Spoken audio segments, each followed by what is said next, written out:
राम राम। श्रावण मास महात्म्य। पहला अध्याय। शौनक जी ने सूत जी से पूछा, हे महाभाग, आपके मुख से अनेक व्याख्यान सुने, मुझे तृप्ति नहीं हुई, फिर भी कुछ सुनने की इच्छा बढ़ती है। जिसके सुनने मात्र से मेरी अन्यंत्र श्रवण करने की इच्छा न हो, कोई ऐसी कथा कहिए।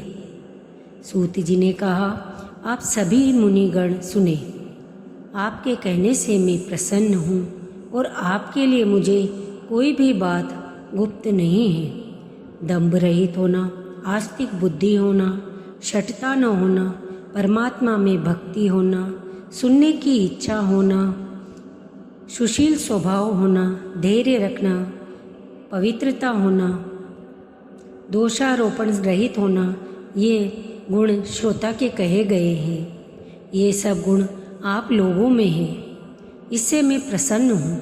अब आपसे तत्व की बात कहता हूँ। एक बार ईश्वर ने सनत कुमार से कहा, हे सनत कुमार, हे सुव्रत, हे ब्रह्मा के पुत्र, आपकी सेवा भक्ति से मैं प्रसन्न हूँ। मैं आपसे अत्यंत गुप्त बात कहूँगा। 12 महीनों में श्रावण महीना मुझे अत्यंत प्रिय है। जो श्रावण मास का महात्म्य सुनने योग्य हो जाने के कारण मास का श्रावण मास नाम हुआ। पूर्णिमा को श्रवण नक्षत्र के योग हो जाने से भी मास का श्रावण नाम कहा। जो श्रवण मात्र से सिद्धि देने वाला है, अतः श्रावण नाम कहा है। आकाश के समान स्वच्छ हो जाने से नभा नाम कहा। उस मास के धर्मों की गणना करने के लिए भूमि पर कौन समर्थ हो सकता है। जिसके संपूर्ण फलों को कहने के लिए ब्रह्मा हुए, जिस श्रावण मास के महात्म्य को देखने के लिए इंद्र हुए, भगवान अनंत ने जिसके फल को कहने के लिए 2 सहस्त्र जिह्वा धारण की, देखने तथा कहने में भी किसी की भी सामर्थ्य नहीं है। हे मुनि, अन्य मास इस मास की कला को भी नहीं प्राप्त कर सकते। संपूर्ण मास व्रत रूप है, सारा श्रावण मास धर्म रूप है। इस महीने में कोई भी दिन व्रत शून्य नहीं देखा गया। इस मास में सब तिथि व्रत वाली है।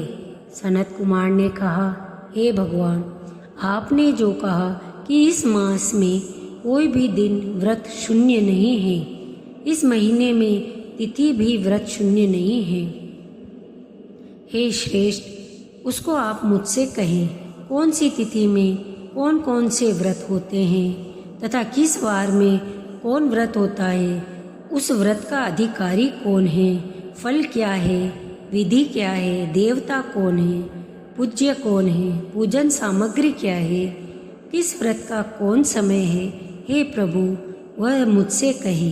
श्रावण मास कैसे आपको प्रिय हुआ, किस कारण से पवित्रतम कहा गया, इस मास में कौन अनुष्ठान करने योग्य है। हे प्रभु, मुझसे कहे।